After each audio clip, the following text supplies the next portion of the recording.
Players often in DayZ leave this mechanic behind, and that's the melee combat system. Overall, yes, it works great with infected, but as soon as people get silenced weapons or better geared weapons going up to Tisy, they kind of just forget about it.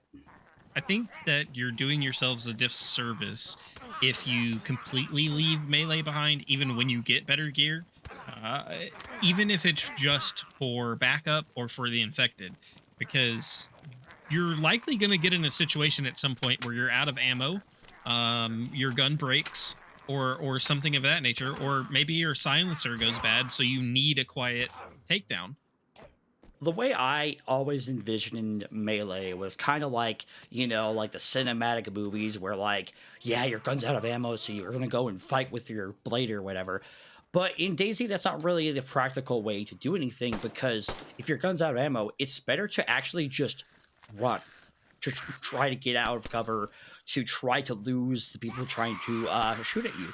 I have seen people who have been fully geared get taken down by like 3 to 5 infected because they no longer were carrying a decent melee weapon. I know most people always carry some form of knife, whether it's a hunting knife, the cookery knife, or the stone knife. They always have some sort of bladed weapon on them that only really is useful for like stealth takedowns and when you're dealing with one or two.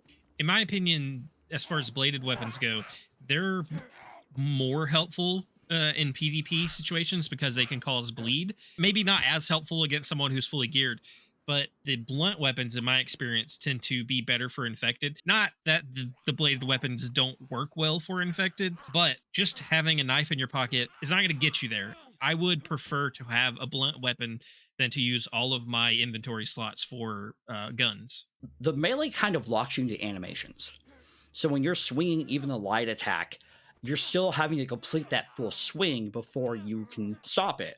And the heavy attack is way longer, or if you do the running attack, that's still an animation that you're stuck in compared to weapons where, yes, your gun jams, but it's not sticking to an animation. It's an inconvenience in that moment.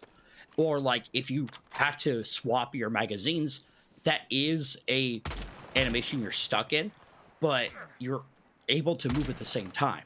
Where the melee light and the melee heavy, you're completely stuck in it. Yeah, we've had this conversation before, and you've made good points about that because I brought up a point about wanting to do the stealth kills on other players if you were able to sneak up on them and get behind them. And you made the point to me of getting stuck in that kill animation and someone else being able to come up behind you, or if something happens and the game glitches and the person you're trying to do that kill to gets away, it can be problematic. And I also agree with you in just the basic sense of light attacks and heavy attacks that you can get stuck in that animation and it's problematic as well. Whereas the firearms and those type of weapons, you have a little bit more leeway. You still have to reload, like you said. If you have like a bolt action, you still have to cock the bolt, but those are a little quicker and you have a little more mobility while you're doing that. When you do that attack, whether it's the heavy or light, you're kind of forced to move forward towards your target while you're doing that. While I am very strong as a person who can push for melee to be used in later gear PvP, I don't know the answer to that. I don't know how to fix that situation to make it so a guy with the Louisville Slugger with the barbed wire around it, which is in DayZ, it's a crafting recipe, that will just decimate somebody if you hit them, whether it's knocking them out or it's causing them a bunch of bleed sources. I think that would be kind of cool as a late game thing, but I don't know how to make the current melee system match the current gun system, which is a lot more fluid and dynamic and overall better. Because they always say don't bring a knife to a gunfight, right? So like, I think the overall mentality there just wouldn't support making melee a viable option for late game PvP. You say don't bring a knife to a gunfight, but they don't say don't bring a barbed wire baseball bat to a gunfight. So maybe it's okay there. Oh man, I love that. Okay, I actually want to talk really quick about the PVE elements of the melee combat. And one of the things I see most people get upset with is the stealth kills of the infected, whether it's into the side, into the head, or across the throat. Most people try to do this when they're first learning how to do it, and they get very upset about it. And honestly, you just have to imagine there is an infected right up against the infected you're going to. And once you enter that space, that's when you can do the stealth animation. Because the area in which to initiate the stealth animation is much larger behind the infected than most people think. A lot of people make the mistake of going right up to them and barely touching them, and then they're like, uh. I even struggled with this a little bit while playing in the community tools where I could turn off the infected being able to sense me. So I wasn't having the problem of bumping into them and then turning around and finding me. I was having the problem of getting being too far away or getting too close and trying to start that animation and just raising up and hitting the infected and then the infected walking away. And now I've got to chase it. I want to call it finicky based on my experience, but I don't think it really is.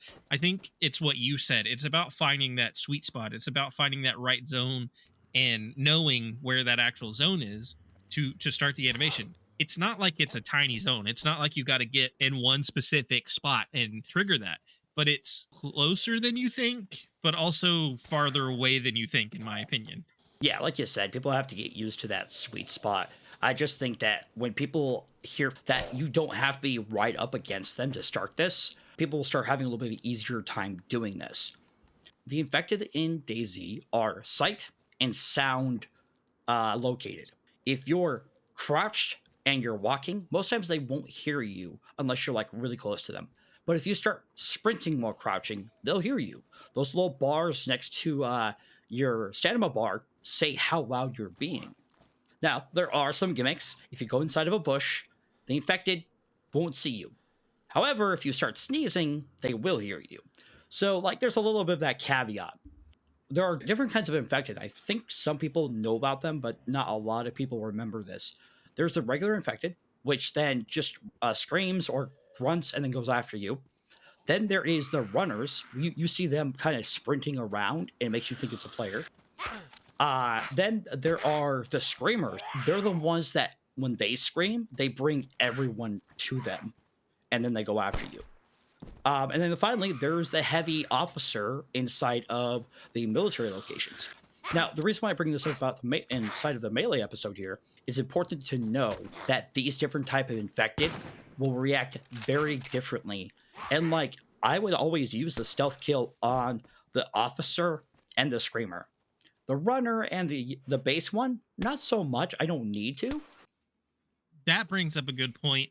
Um, the reactions of these different types of zombies, because with the stealth kill, you also need to make sure that whatever weapon you have is able to do that stealth kill.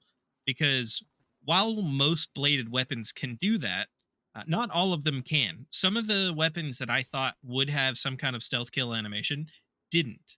Most of the ones that don't are blunt weapons, which kind of makes sense.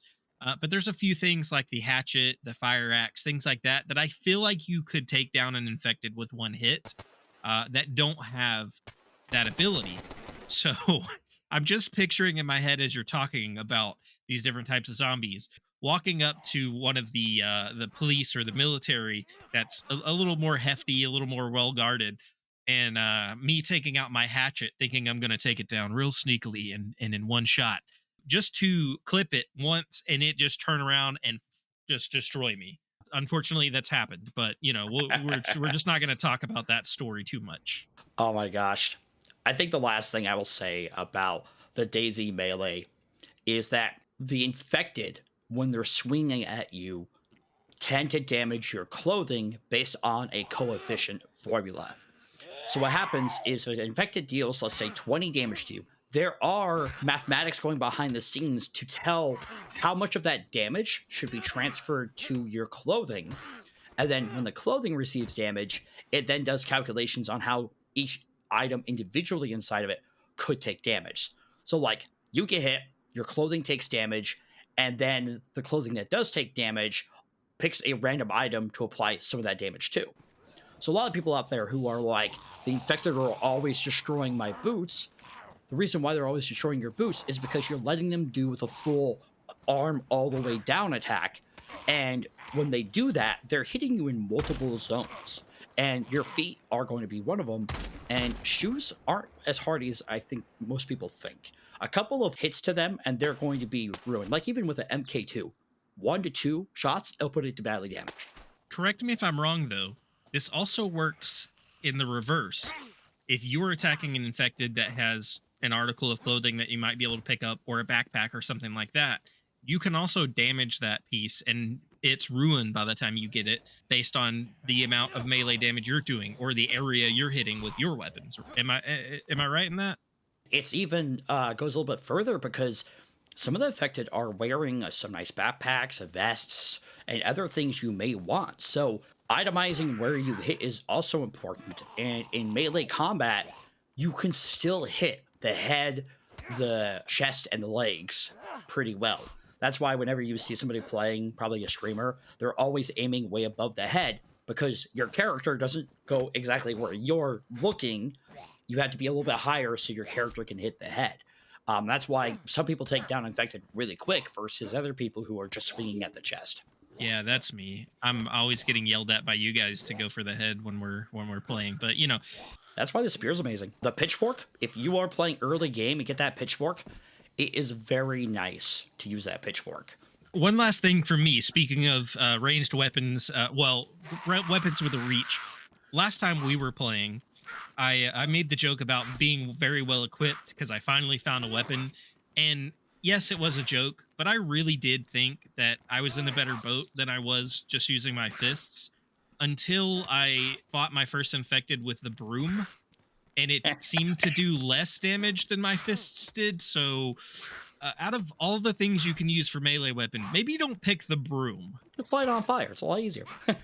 But my overall point of this entire thing is that I wish DayZ had a different approach or focus to melee that didn't make it 100% useless late game. Smash that like button and don't forget to subscribe.